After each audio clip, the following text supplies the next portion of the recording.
माननीय मुख्यमंत्री जी कितने सालों से मुख्यमंत्री हैं और 2024 के लोकसभा चुनाव के समय अगर आपको मोदी जी को समर्थन देना ही था, क्योंकि आपके समर्थन से वो सरकार बनी है दिल्ली में, नीतीश कुमार जी को अगर मोदी जी को समर्थन देना ही था तो बिहार के नौजवानों के लिए 10-20 लाख नौकरी मांग लेते, हमें बुरा नहीं लगता। अगर समर्थन की कीमत बिहार के नौजवान का भविष्य होता तो हम भी कहते आप जाइए, कोई बात नहीं।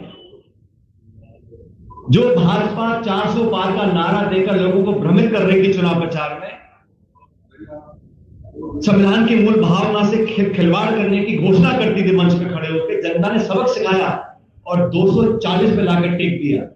हम नौजवानों को जो बैठे हुए उसको पूरा करेंगे, जितनी नौकरी हम लोगों ने अपने घोषणा पत्र में मांगा करेंगे उसको पूरा करेंगे।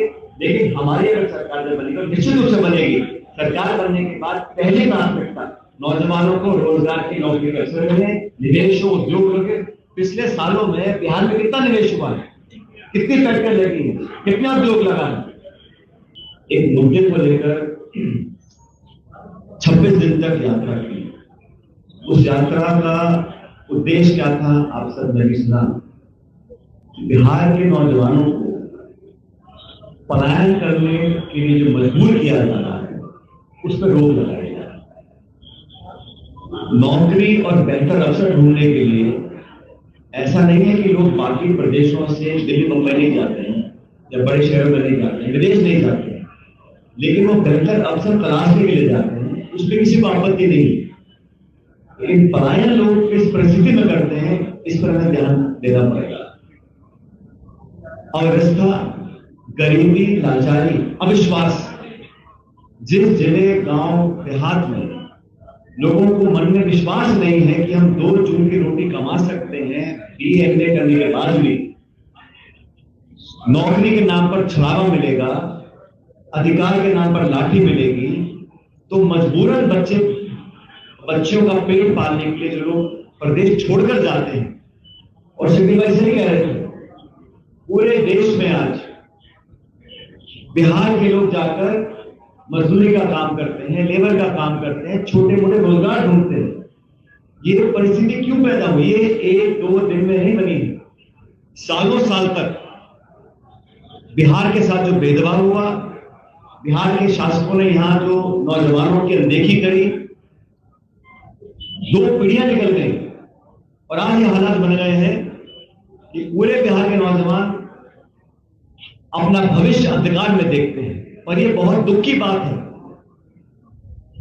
बिहार हिंदुस्तान के सबसे युवा राज्यों में से एक है और बिहार के नौजवान में जो प्रतिभाएं हैं, जो अपार उम्मीद है, संभावनाएं हैं, उसको तलाशने की बजाय, उनको ढूंढने की बजाय, उनको संवारने की बजाय उनसे मुंह मोड़ा जाता है।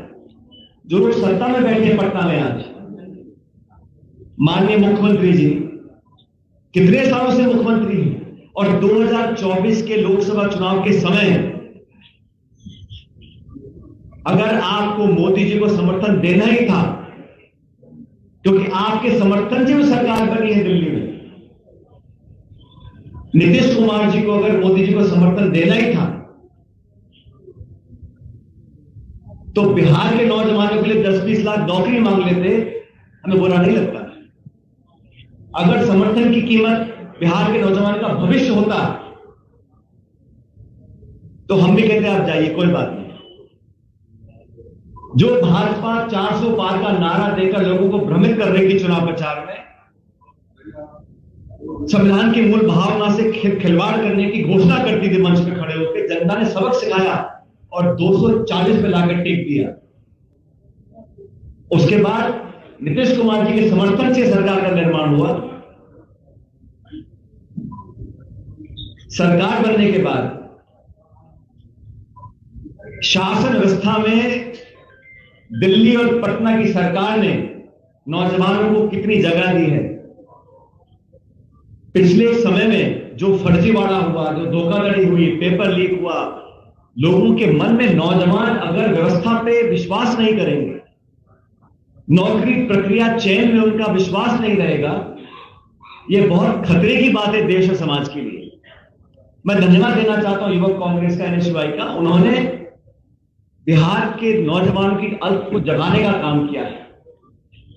बिहार के नौजवान किसी की दया नहीं मांग रहे, वो इतना चाहते हैं कि रिश्वत और पैसा देकर पेपर को आउट ना किया जाए, भेदभाव करके नौकरियों का आवंटन ना किया जाए, प्रतिस्पर्धा हो लेकिन पारदर्शी तरीके से हो। नौजवान नौकरी मांगे, सरकार को कोई चिंता नहीं, सत्ता में रहने की उम्मीद हर राजनीतिक दल को होती है और मैं इसको बुरा नहीं मानता हूं, लेकिन जब इतने लंबे समय तक बार बार मौका लेने के बावजूद इन 20 सालों में कितने लोगों के भविष्य की चिंता करी है। आज लाखों लाख नौजवान बिहार के संभावना को समाप्त होते देख अलग अलग राज्यों में जाते हैं। हम लोगों ने जवाबदेही तय करने के लिए इस यात्रा को निकाला। 26 दिन तक इस भीषण गर्मी में इस सैकड़ों नौजवान चले और आज मुख्यमंत्री से मिलने का समय मांगा है और पूछना चाहते हैं कि जिस प्रधानमंत्री को आपने हजारों हजार DNA के सैंपल भेजे थे, बिहारी अस्मिता का आपने उनको चैलेंज किया था, वही बिहारी आज आप नौजवान नौकरी मांग रहे हैं। क्या आप दिल्ली जाके उनसे कहेंगे कि बिहार के नौजवानों को 20 लाख नौकरी दीजिए? जो PSU थे बंद कर दिए, सरकारी नौकरियों में लगातार गिरावट आ रही है, उद्योग और निवेश हो नहीं रहा, नए रोजगार आएंगे कहां से? अर्थव्यवस्था को दुरुस्त करने के लिए एक संकल्प चाहिए, एक दृढ़ संकल्प चाहिए, एक निश्चित दिशा चाहिए और रोजगार उत्पन्न करना मैं समझता हूं हर सरकार की प्राथमिकता होनी चाहिए। कि बिहार के लोग बहुत समझदार हैं, बहुत लंबे समय से वो राजनीति, जाति, बिरादरी, धर्म के नारे पर अपना वोट देते आए होंगे, लेकिन आज बिहार के लोग समझ गए हैं कि कौन वोट लेने के बाद वादा खिलाफी करता है। इस यात्रा से हमने राहुल गांधी जी से प्रेरणा ली है। राहुल गांधी जी, खड़गे जी, हमारी पूरी पार्टी, अभी 2 दिन पहले हम लोगों ने अधिवेशन किया है अहमदाबाद के अंदर और वहां पर स्पष्ट रूप से हम लोगों ने अपने प्रस्ताव में भी अनुमोदन किया है और नौजवानों के भविष्य की चिंता कांग्रेस पार्टी के लिए एक बहुत बड़ा मुद्दा है। इसको बार बार हम लोग रेखांकित करते हैं अपनी पार्टी के अंदर और देश भर में, क्योंकि युवा का जब समय निकल जाता है, कोई बच्चा बच्ची ओवरएज हो जाते हैं, तो फिर उसको कोई भरपाई नहीं कर सकता है। और युवाओं को अगर भविष्य में रोजगार नहीं मिलेगा, नौकरियां नहीं मिलेंगी, और मैंने जैसे पहले कहा, भविष्य की संभावनाओं में नौजवानों का विश्वास अगर खत्म हो गया, व्यवस्था में, प्रणाली में, प्रक्रिया में अगर विश्वास और अपना कायम नहीं कर पाएंगे तो आगे कैसे बढ़ेंगे? तो बिहार के लोगों से मैं अपील करना चाहता हूं कि ऐसे लोग, ऐसे दल, ऐसी विचारधारा को अपना आशीर्वाद दें जो नौजवानों के लिए कुछ करना चाहते, कर दिखा सकते हैं। आपके पास मौका ना हो, आप विवश हो, आप लाचार हो, मैं समझ सकता हूं। पूरी ताकत आपके पास, सरकार आपके पास, सरकार आपके दम पर चल रही है, केंद्र की सरकार, और फिर भी हम नौजवानों की देखरेख नहीं कर सकते, ये बड़े दुख की बात है। मैं उन तमाम नौजवानों को जो अनेकों जिलों से निकलकर आज पटना आए हैं, उन यात्रियों को धन्यवाद करना चाहता हूं कि आप एक एक जो यात्री है वो हजारों लाखों नौजवान बिहार के उनके अरमानों को लेकर चला है। और हम कांग्रेस पार्टी के लोग आज आप सबके माध्यम से आश्वासित करना चाहते हैं जनता को, प्रदेश के लोगों को, मतदाताओं को, कि हम नौजवानों को, हर जाति बिरादरी का कोई व्यक्ति हो, किसी बिरादरी, धर्म, समाज का हो, नौजवान की भविष्य को बेहतर करने के लिए हमारी पार्टी संकल्पित है। राहुल गांधी जी, प्रियंका जी, खड़गे जी, हम सब लोग कांग्रेस का दल, जितने नेतागण आपके सामने बैठे हैं, हमारी पहली और सबसे महत्वपूर्ण प्राथमिकता नौजवान का रोजगार होगा। लेकिन हम लोग पीछे नहीं हटेंगे, इन मांगों को लेकर सरकार पर दबाव बनाएंगे, चाहे केंद्र की सरकार हो, चाहे राज्य की सरकार हो। लेकिन जिन जिन साथियों ने यात्रा में अपना योगदान दिया, उनका धन्यवाद करना चाहता हूं। और हम सब लोग आज, शुक्रिया जी, हम सब इस यात्रा का समर्थन करने के लिए। आखिरी दिन समापन है, उदय जी और वरुण जी हमारे साथ आए हैं, यात्रा समाप्त होगी, इसके बाद प्रदेश अध्यक्ष जी और शकील भाई मिलकर आगे योजना बनाएंगे। लेकिन ये तमाम नौजवानों का जो बीड़ा हम लोगों ने उठाया है, इसको उसके अंत छोर तक लेकर हम लोग जाएंगे। ये कहने के लिए आज आपके बीच में हम लोग आए। बहुत बहुत धन्यवाद जी। वन बाय वन, हाँ पूछिए। 4 lakh post, 4 lakh sanction post खाली, 4 लाख सैंक्शन पोस्ट खाली। क्या करें, दोबारा बोलिए। सरकार दावा करती है कि हम राज्य लोग यहाँ नौकरी कर रहे हैं, उसके बारे में आप क्या कहें? सरकार के दावे कुछ भी हो, लेकिन आंकड़े अलग है। 4.25 जो सैंक्शन पोस्ट है प्रदेश में वो खाली पड़ी है। अगर इतने आपने नौकरियां दी हैं तो क्यों नहीं अखबार में सबके नाम और पता फोन नंबर छाप दीजिए, हम सबको मुबारकबाद देने की फोन करते हैं। अब रोजगार अलग है, नौकरी अलग है, बैकलॉग अलग है, सरकारी नौकरी अलग है, प्राइवेट नौकरी अलग है, लेकिन जो तमाम प्रदेश में जो हालात बने हैं वो किसी छिपे नहीं है। सरकार के झूठे दावों से जनता संतुष्ट नहीं होने वाली है, पूरा प्रदेश जानता है। एक बात क्लियर कीजिए, अगर आपकी सरकार बनती है आप रोजगार देंगे या नौकरी देंगे? हम नौजवानों को जो बैकलॉग है उसको पूरा करेंगे। जितनी नौकरी हम लोगों ने अपने घोषणा पत्र में वादा करेंगे उसको पूरा करेंगे। लेकिन हमारी अगर सरकार जब बनेगी और निश्चित रूप से बनेगी, सरकार बनने के बाद पहली प्राथमिकता नौजवानों को रोजगार की नौकरी के अवसर मिले, निवेश हो, उद्योग लगे। पिछले सालों में बिहार में कितना निवेश हुआ है, कितनी फैक्ट्री लगी है, कितना उद्योग लगा है, यहाँ पर जो व्यवस्था है हम सब देख चुके हैं। और मैं बार बार कहता हूं, आपने लगातार सत्ता के मोह में राजनीतिक समझौते किए हैं। उन समझौते का परिणाम ये निकला कि किसी ने अब आपकी आवाज को सुना ही नहीं, और केंद्र की सरकार का समर्थन हो उसके बावजूद भी न संभावना समाप्त हो, ये बड़ा दुर्भाग्य है।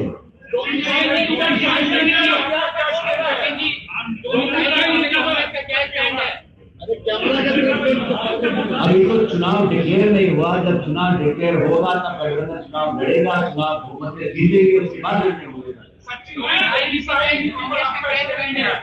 एक बोलो एक।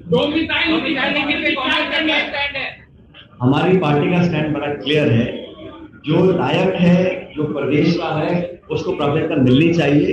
लेकिन हमने ये हर राज्य के इकाई पर छोड़ा है, उसको अंतिम निर्णय क्या करना है। लेकिन पूरे देश में जब से भारत आजाद हुआ है, रिकॉर्ड भारत सरकार के आंकड़े हैं कि सबसे ज्यादा बेरोजगारी अगर कभी थी तो आज है। हर प्रदेश में बेरोजगारी है, चाहे मेरा प्रदेश हो चाहे बिहार हो। लेकिन बिहार में जो हालात है वो बहुत एक्सट्रीम पहुंच चुके हैं, इसलिए हमारी प्राथमिकता पहले बिहार है।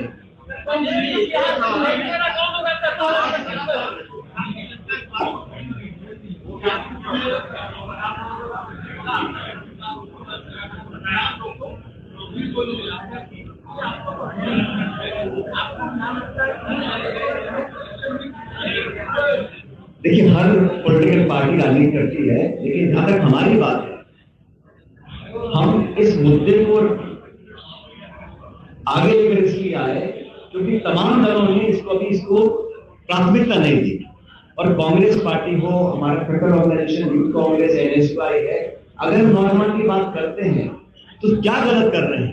अगर जनता को हम जागरूक कर रहे हैं कि आपके साथ धोखा पिछले कई दशकों से हो रहा है और हम लोग आपके दुख को समझ रहे हैं, आपके दुख का एहसास हमको है और हमारी आपकी सोच एक है, ये जनता तक पहुंचने का हमारा जरिया है। और मुझे लगता है कि ये खूब ज्वलंत मुद्दा है और कांग्रेस पार्टी की बातों पर जनता का विश्वास है। राहुल जी ने जो बार बार इस बात को रेखांकित किया है कि नौजवान हमारी प्राथमिकता है, वो बिहार में भी लागू है। उसमें क्या दिक्कत है? दिक्कत क्या है?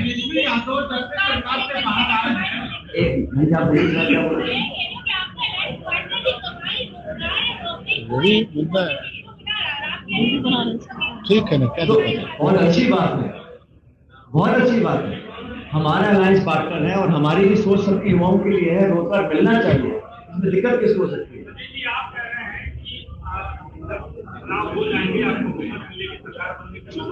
वो सेटल एजेंडा है, हम लोग बार बार कह चुके हैं। बोले तो मैं बता दूँ, मैं बता दूँ।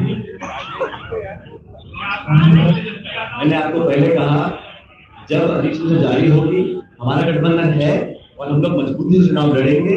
चुनाव की घोषणा के बाद चुनाव लड़ा जाएगा, बहुमत आने के बाद निर्णय हो जाएगा कौन किस पद पर बैठेगा। नहीं चाहिए तो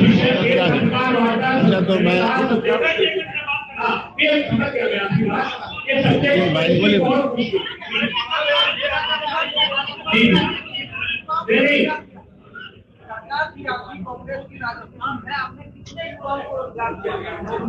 हम लोगों ने पिछली सरकार राजस्थान में नहीं, उससे ज्यादा किया। और इस सरकार ने सुन लीजिए, ये सरकार जो बनी है 1 सवा साल पहले, इसने सदन के पटल पर घोषणा करी कि 4 लाख रोजगार देंगे, आज तक नहीं दिया। तो वहां भी सवाल पूछ रहे हैं, जो सरकार नौजवान के साथ वादा करती करेगी तो सरकार से सवाल पूछ रहे हैं। और कोई अरे हो गया। आज की जनता खास करके अभी तक रोजगार और नौकरी समझ नहीं पाया। तो 10 साल से समझा दिया जा रहा है कि 20 लाख रोजगार देंगे, नौकरी देंगे। जिनको आप क्लियर कीजिए। मेरा मानना है बिहार के लोग बहुत समझदार हैं, चुनाव में बहुत से मुद्दे आएंगे, लेकिन हमको लगा ये मुद्दा मार्मिक है, ये मुद्दा लोगों से जुड़ा है, हर घर में आज लोग इस बात से पीड़ित हैं, इसलिए यात्रा निकाली है और लाखों लाख लोग इस यात्रा से जुड़े हैं। मुझे लगता है कि हमारी आवाज को पूरा प्रदेश सुनेगा और हमारे राष्ट्रीय जनता भी चलेगी। लास्ट बताइए आप। पलायन रोको नौकरी दो यात्रा है। यह यात्रा इतिहास के हमारे शोषण के खिलाफ संघर्षों को, और यह यात्रा विभिन्न जिलों से होते हुए आज पटना पहुंची है और वही अपना हक की बात करने के लिए हम आज मुख्यमंत्री जी से मिलने का प्रयास करेंगे। इस यात्रा के दौरान हम विभिन्न जिलों से जब गुजरे तो लगभग 1 लाख प्रभावित वर्ग के छात्रों और नौजवानों से मिले। हर जिले में प्रेस कॉन्फ्रेंस हुई और वो उस जिले का जो स्थानीय मुद्दा था उसको हम लोगों ने उठाया है। आज हम उम्मीद करते हैं कि बिहार के मुखिया जो बिहार की आवाज है, जो बिहार की मांग है, उसको सुनेंगे। विकास के बिना धन का, और धन के नाश से जो बहुजन है उनकी तबाही होती है। इसीलिए बहुजनों के लिए शिक्षा सबसे जरूरी है। और यह जो बात हम आपके सामने रेखांकित कर रहे हैं वो इसलिए कर रहे हैं, आज एक बहुत बड़ी कोशिश है कि इतिहास में शोषण के खिलाफ जो संघर्ष है उन संघर्षों को भुला दिया जाए, ताकि जो मौजूदा शोषण है उसको टिका करके रखा जाए और कोई भी लोग उसके खिलाफ अपनी आवाज को बुलंदी से बोल ना पाए। यह बात मैं इसलिए कह रहा हूं कि आपको मालूम हो कि महात्मा ज्योतिबा फूले और माता सावित्रीबाई फूले की जीवनी पर एक फिल्म बनी जिसको सेंसर बोर्ड ने जो है वो प्रतिबंधित कर दिया। तमाम प्रोपेगेंडा फिल्में बनती हैं, अलग अलग फाइल, पता नहीं कौन कौन सा फाइल निकल रहा है, लेकिन जो हमारा शोषण के खिलाफ संघर्ष का इतिहास है उसको नहीं दिखाने दिया जा रहा है, ताकि हम चुपचाप बर्दाश्त करते रहें पलायन को, गरीबी को, बेकारी को, आसमान छूती महंगाई को, अव्यवस्था को, और इसके खिलाफ कोई आवाज नहीं बुलंद करे। तो यह जो पलायन रोको नौकरी दो यात्रा है, यह यात्रा इतिहास के हमारे शोषण के खिलाफ संघर्षों को जोड़ना और मौजूदा समय में जो शोषित, वंचित, पीड़ित लोग हैं, किसी भी जाति के गरीब लोग, दलित, पिछड़े, अति पिछड़े, महिलाएं, आदिवासी, किसान, मजदूर, बिहार के आम आवाम के सवाल को हम उठा सकें। और यह यात्रा विभिन्न जिलों से होते हुए आज पटना पहुंची है और वही अपना हक की बात करने के लिए हम आज मुख्यमंत्री जी से मिलने का प्रयास करेंगे। इस यात्रा के दौरान हम विभिन्न जिलों से जब गुजरे तो लगभग 1 लाख प्रभावित वर्ग के छात्रों और नौजवानों से मिले। हर जिले में प्रेस कॉन्फ्रेंस हुई और वो उस जिले का जो स्थानीय मुद्दा था उसको हम लोगों ने उठाया है। आज हम उम्मीद करते हैं कि बिहार के मुखिया जो बिहार की आवाज है, जो बिहार की मांग है, उसको सुनेंगे और उसका समाधान निकाल करके बिहार प्रगति के रास्ते पर, समानता और बराबरी के रास्ते पर, न्याय के रास्ते पर आगे बढ़ेगा। बहुत बहुत शुक्रिया।